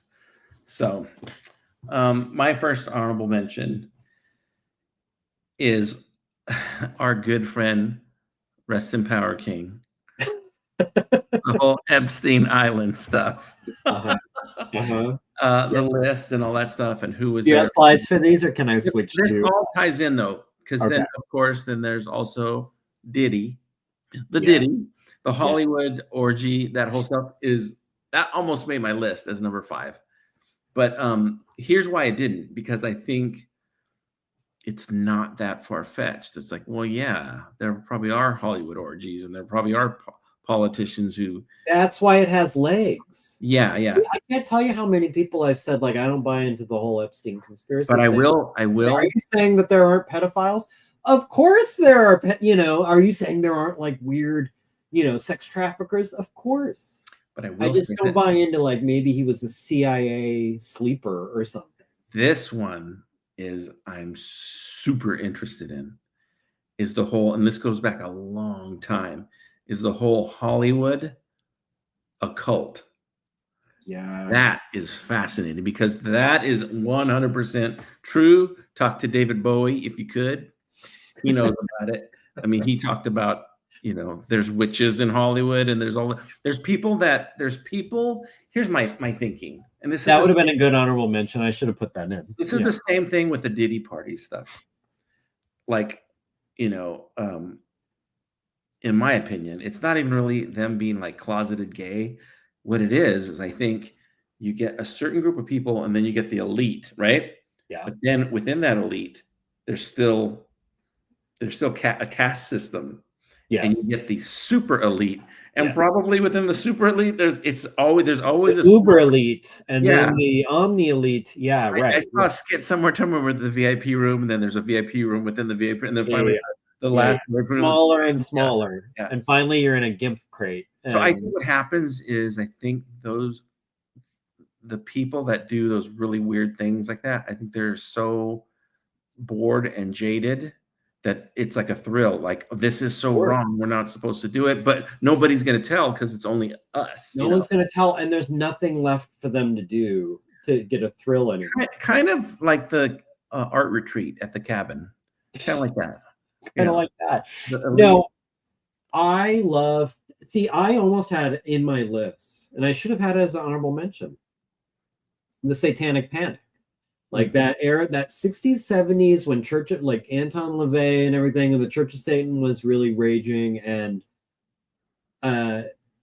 this idea that, which it gets resurrected every few generations. Now QAnon has elements of this idea that there are people out there sacrificing babies, eating babies, they're doing things behind the scenes, like there's there's strange, like, these kind of satanic cannibals that are existing somewhere, which there's never been any evidence, like at any meaningful evidence. Yes, you'll find can we call them spray painting like a pentagram under a canal, but you've never, not like what the fears were of, there's secret cults. Can we call the satanic cannibals? Can we call them satanables? Worst childhood snack ever. Satanables. Yeah. By the way, Dylan backs up what I just said, and from firsthand experience. Look at this. Put his quote up. As a person who's a practicing, there are covens around the world that are secret, or hard to get into. Why wouldn't the elites do the same? 100%. That's not even Bohemian Grove, man. Bohemian Grove. Yeah, I know somebody, a very good friend of mine, worked at Bohemian Grove. It really did. Or is this real? No, it's absolutely true. 100%. Yeah. Okay. And a lot of it, it's kind of like the Masons. A lot of it is the outside looking in, going, "Oh, I bet you this is going on." I bet, and then when you're in there, it's really nerdy. It's like.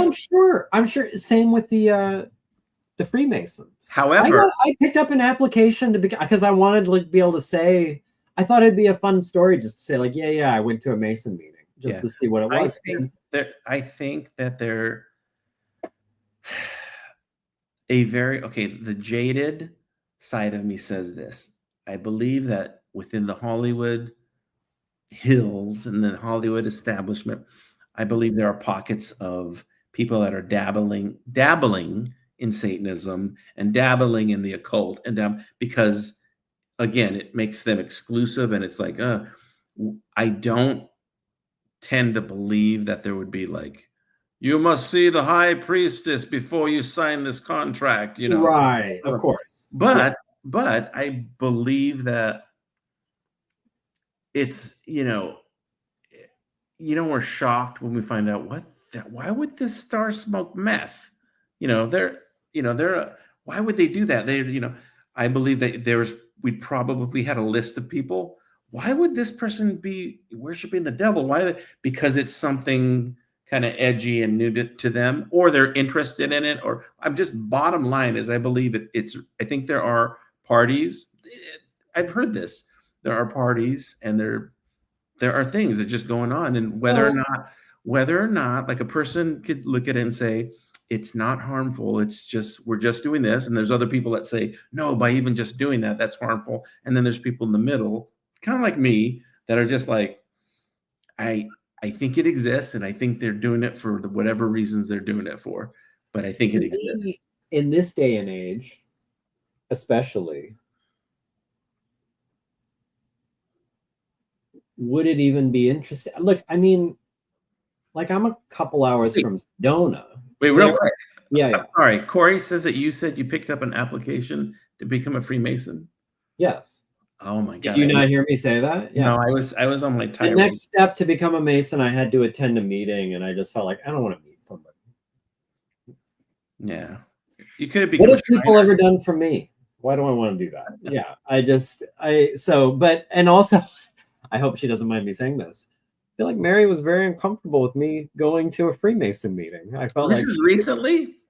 Yeah, this was I think a year and a half ago, something like that. Which, by the way, that reminds me, for all the people at home, share your favorite conspiracy theories in the chat. I encourage people to do that. I want to hear some of your favorite conspiracy theories. And shout out to the John Bonet family. Yeah, that's a good one. We're working through the new documentary on Netflix. I just watched it today. All three? Leanne watched the first one, and I watched the other two. I missed. Okay, we haven't watched the last one yet, but well, it doesn't end very happy. So, did she die? She died. I can't tell you that. There's people that haven't seen it. Yeah. I don't want to spoil the ending. Also, that we're all living in a simulation too. Yeah, that one I never. I don't understand, but why do people like Elon Musk say it? Are they saying it just to? Well, you're really testing me to not be snarky. I think because Elon Musk loves to, he's like, I'm gonna resist being snarky. I don't know why Elon Musk says it. I think this is I tried to understand, like, what is the simulation theory? It seems like the dumbest, stupid, and also totally unverifiable thing. Like, you might as well believe anything. You might as well believe we all live, on the back of a giant cosmic turtle that's so large we're seeing between its atoms, so you can't even perceive it. Like, I mean, it's this thing, like, you would never be able to say this is true or false. Yeah. But I thought the idea was,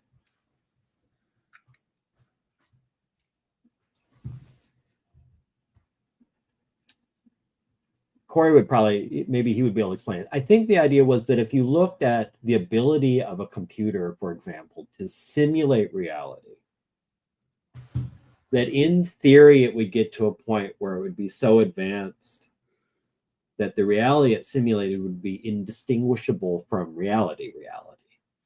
And it seems like from there they make this crazy leap of therefore you can't say for certain that we aren't actually in that simulated reality right now, and therefore da da da da da da da. Like it seems to go from there, and I found it just seemed like something the dork in the dorm next door would, tell you one night when he was smoking weed. It just seemed like I couldn't get into it, but it has its. Is Mary Jackson your Mary? Yes. Oh, okay. Let me unban her. I thought she was troll. Oh, were you gonna block her? Okay, here we go. Oh, she's got a list with grades. Yeah. Real Paul McCartney is Dead is a great one. I do like the Paul McCartney is the Fool on the Hill. We played the Sgt. Pepper's backwards as a kid. My cousin told me about it, and as a kid we played it, and it would just say "Turn me on, dead man," "Turn me on, dead man," and that scared the hell out of me. Reminds me of Pink Floyd's Dark Side of the Moon matching Wizard of Oz. Well, that does match. It does it? I don't know, sort of. Okay. Near-death experiences. I love that. I'm 100% in on near-death experiences. I don't believe it's all just the brain. Because I believe we have a soul. That's intriguing. Yeah. Sleep paralysis demons with it gets an A. Like that's just Gary tickling you. It's just me tickling you. Actually, that one reminds me of machine elves. Have you heard about the machine elves? DMT. That's one that almost made my honorable mentions too. I love the talk of machine elves.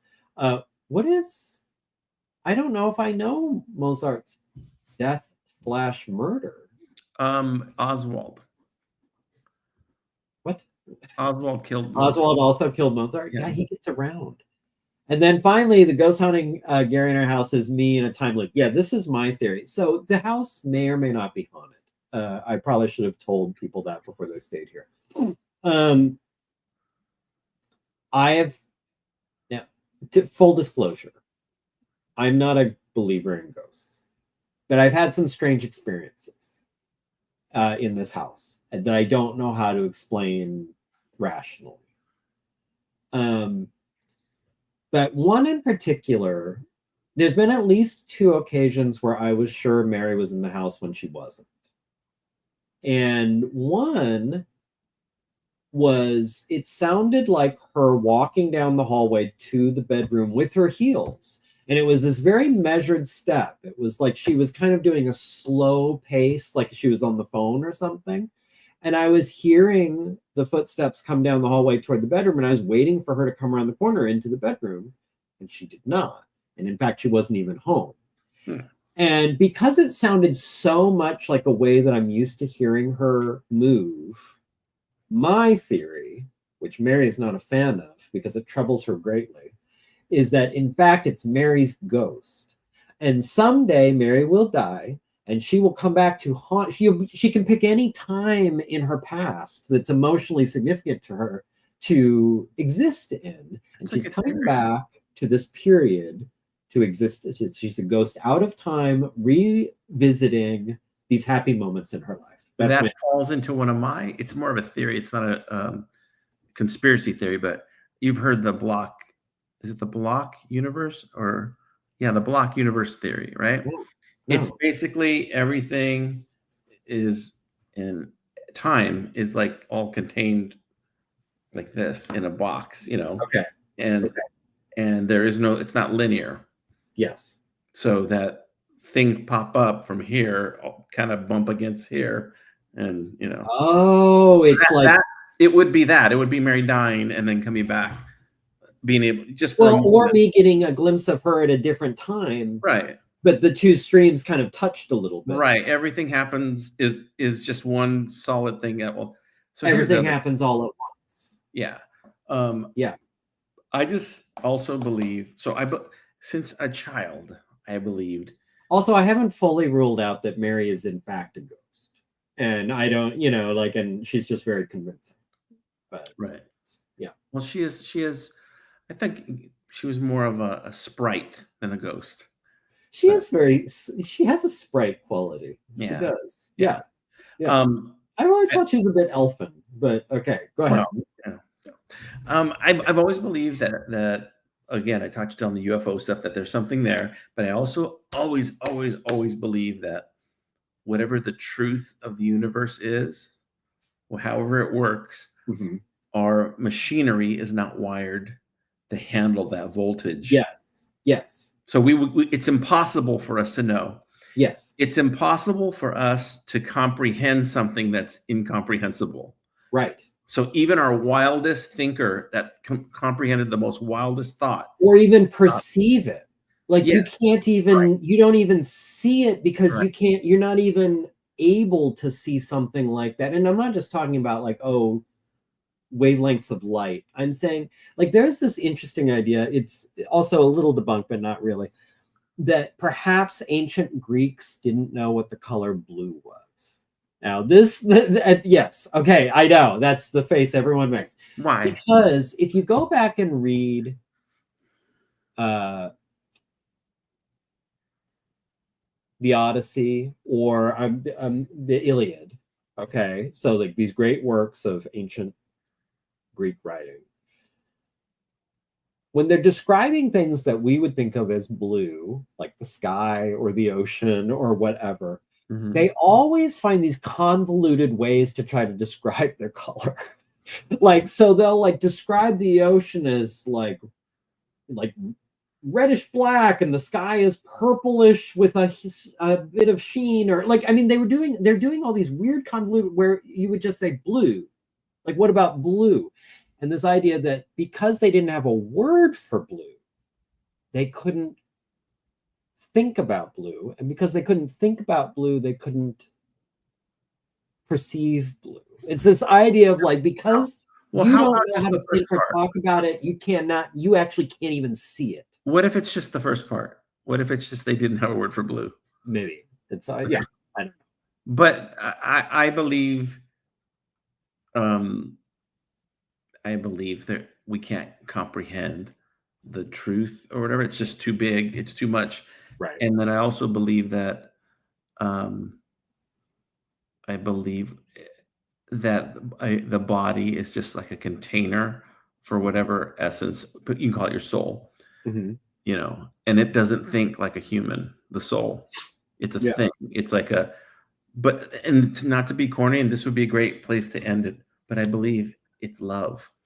Love. I believe love is a thing. It's not just an emotion. I believe. Hold on, where the stars come up. Is it gonna do my? I must have shut off. It's not doing the thing. Okay, well, whatever. But yeah, I believe the emotion of love. I believe a lot of emotions are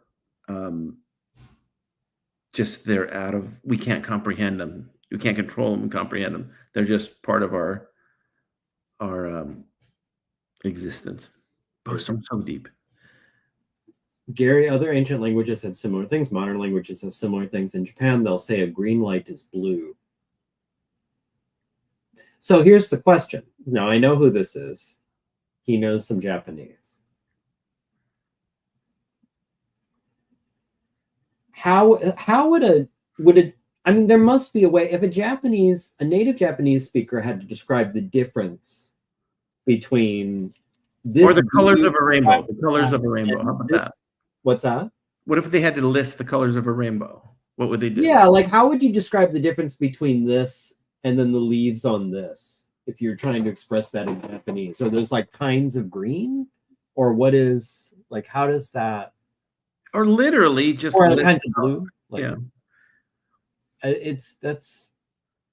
I'm not a linguist, so that was a thing that always, I don't remember the details of it now, so this isn't very interesting. But I remember when I was in college, I was an anthropology major, and there was a professor there who had debunked this idea. I guess apparently the Hopi, in their language, they didn't have like a future perfect tense or something. And a lot of academics had written these books about how that must affect the Hopi psyche, and how that must affect the Hopi's perception of the world, that they have no sense of future perfect. They don't have it in their language, so they can't talk about it, so they can't think about it. So how does that change how you perceive reality?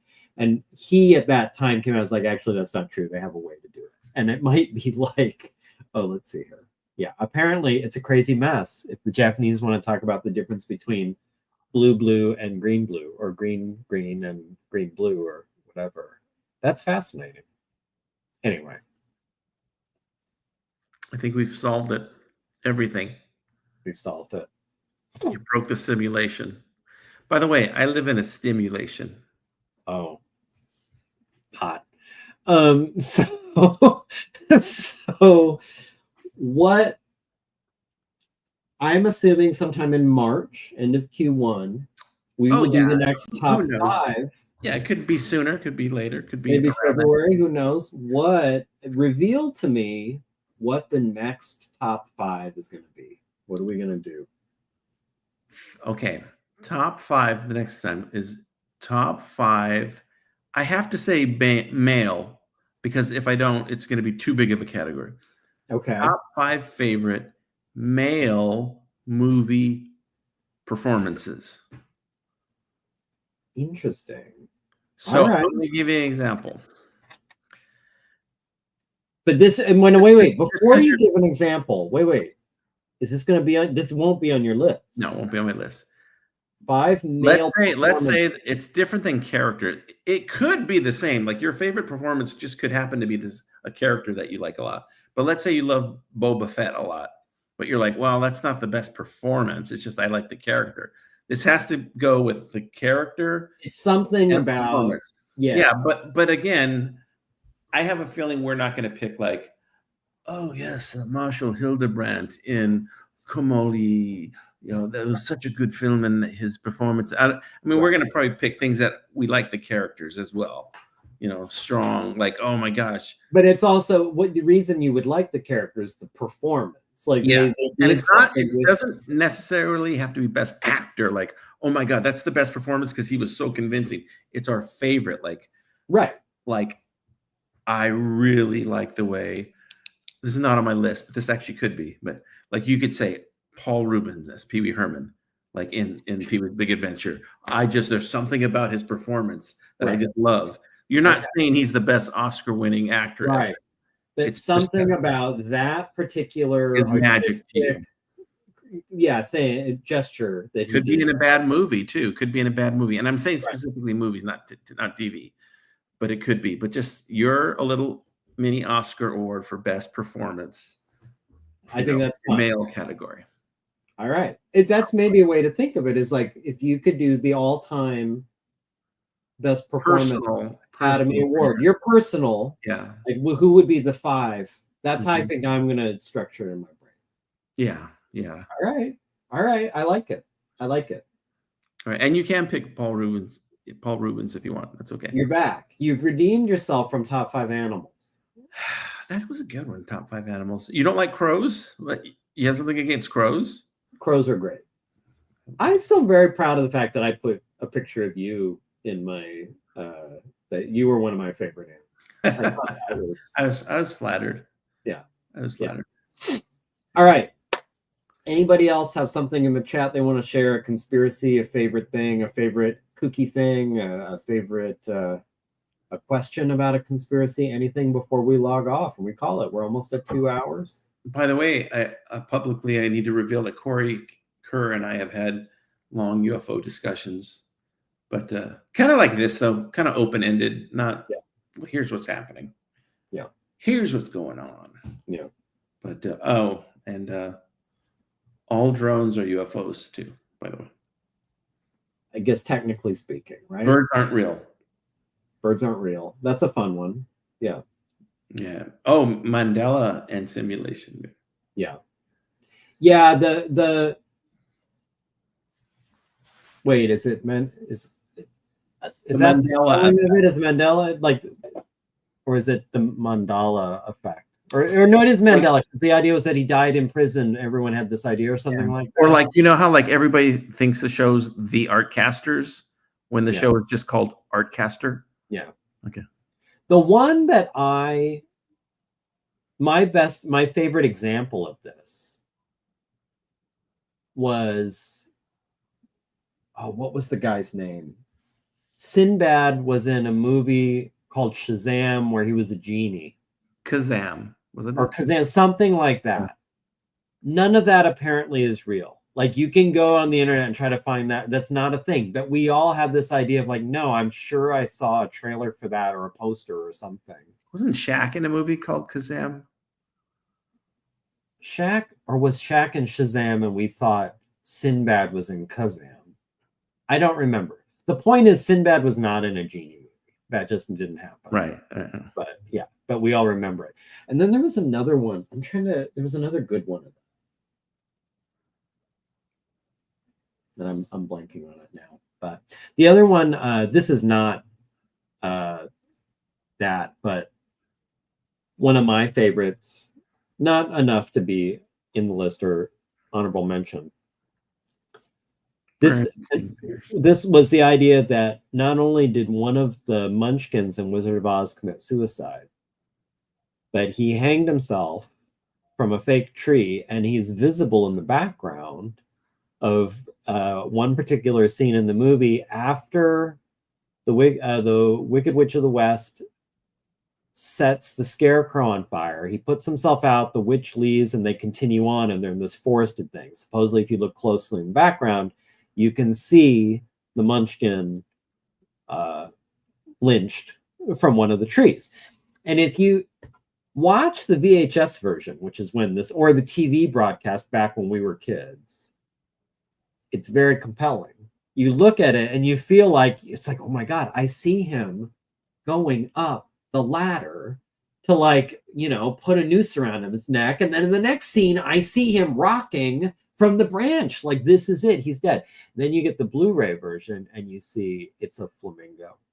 And it's like looking around and it's putting its head up and down. An actual real flamingo? And actually they had flamingos. Yeah. Did the flamingo commit suicide? That's a totally different thing, but it was very sad. Yeah. It was an overdose, though. Was it to the dark side of the moon? That's a separate thing. You're blending them all together. Be serious about this. By the way, Mandela effect, it's not dark side of the moon. It's darkest side of the moon. You all had it wrong. Of the moons. Yeah. I did try the do they match up thing once. And it was sort of interesting, but by the way, that's something we used to do back in the 80s. We would watch, we would record songs, like we'd make up songs, and then we didn't have music video technology, so we would find really old movies and we just sync the music to like we would dub it to and make our own music videos with really weird old like 1940s, 1950s movies. And this is the other one. Yeah, that's true. So it is called. Or I forgot. What is the real one? The Mandela Bears, I think it is, isn't it? I think that's what it is. Yeah.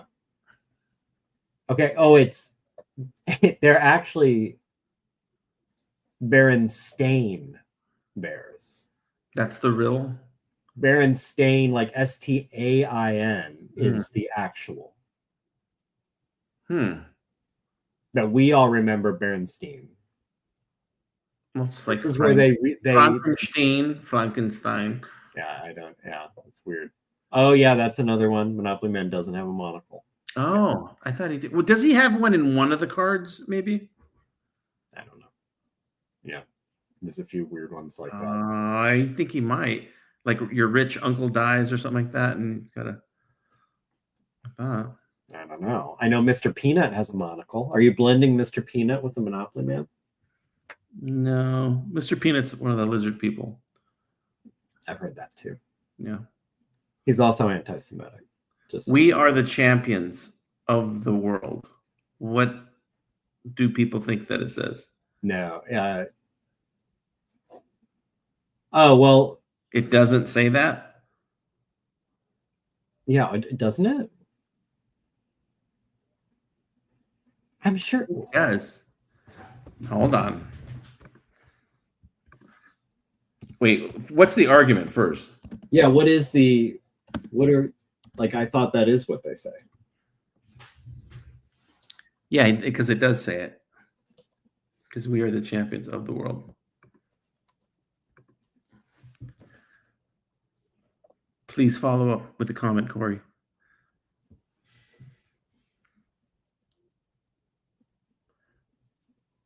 I'm hearing that is not one of these. That is not one of these? Well, some people are saying that's not a good example of this. Let's see here. Because it's in the song. Maybe it's We Are the Champions or the World. For the World.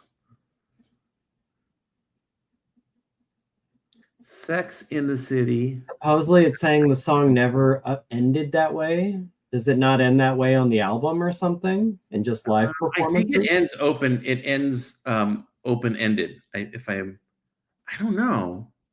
I couldn't tell you. Does it end the last line of the song? Just say, "We are the champions." ... I don't know. I don't know. I'm looking there. Now wait a minute. I just Googled Monopoly Man and I see some images of him with a monocle. Yeah, I think that's one of his looks. Monopoly Man monocle. Look, people have Googled this. Does the Monopoly Man have a monocle? Oh no, that's maybe people making that. Oh. See, now people are muddying the waters. Now, if you do an image search, you see Monopoly guy. No, but you know what? Now that I see these illustrations of him with the monocle, that doesn't look right. Interesting. Yeah, it doesn't say of the world in the original recording. So there's a lot of. I don't know about that. I don't know either. What do you mean, I have no reason to doubt it. I don't know, but I know that some versions have that. Yeah, and I don't know about that. I don't know about that. We have to. What is the Fruit of the Loom cornucopia thing?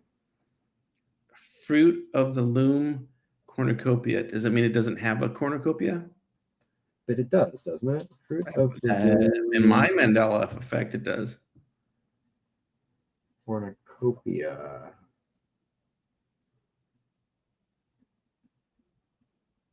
The early version had it. They dropped it.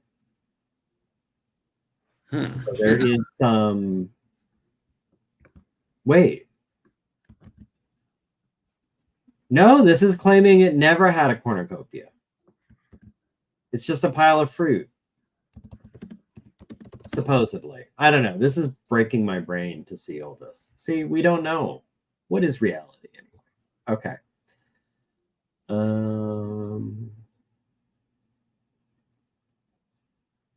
Yeah, see, I don't know what to believe about the Fruit of the Loom cornucopia. Okay.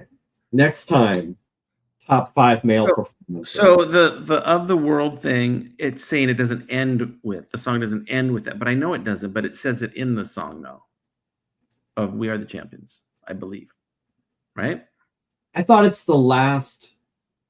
No, I think it says it in the. I'm not listening to it right now, but I think it says it in the song at some point. Well, this is easily findable. Let's do We Are the Champions lyrics. But if it was that, We Are the Champions lyrics. Let's see here. Somebody solved It's got of the world throughout this. Yeah. I'm confused.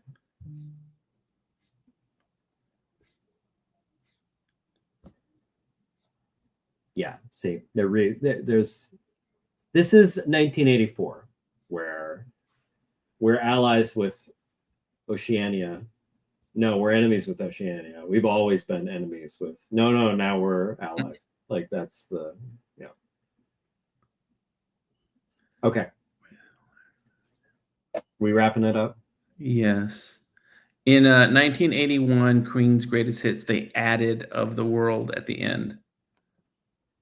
See, then that doesn't count because there's multiple versions, apparently. Yeah. All right. On that. All right. We are the champions of the world. Of not only are we the champions of the world, we're the champions of.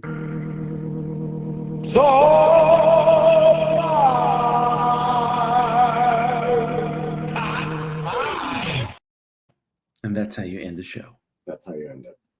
See you next time. Good night, everybody.